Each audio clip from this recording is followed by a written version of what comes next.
ایک مرتبہ حج کے وقت مکہ میں اللہ کے چند دوستوں کا مجمع تھا، جن میں سب سے چھوٹے جنید بغدادی تھے۔ اس محفل میں اللہ سے محبت کے موضوع پر گفتگو ہوئی اور اللہ کا عاشق کون ہے۔ ان میں سے بہت سے لوگوں نے اس موضوع پر اپنے خیالات کا اظہار کیا، لیکن جنید رضی اللہ عنہ خاموش رہے۔ اسے کچھ کہنے کو گیا،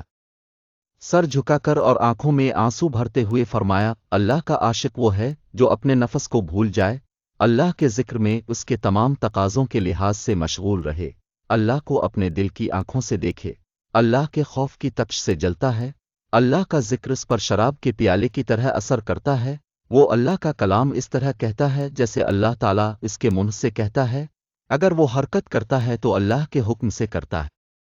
اللہ تعالیٰ کی اطاعت سے ہی ذہنی سکون حاصل ہوتا ہے، اور جب ایسی منزل پر پہنچ جائے تو اس کا کھانا پینا، سونا، جاگنا اور مختصر یہ کہ اس کے تمام اعمال اللہ کی رضا کے لیے ہوتے ہیں، وہ نہ دنیاوی رسم و رواج کی طرف توجہ کرتا ہے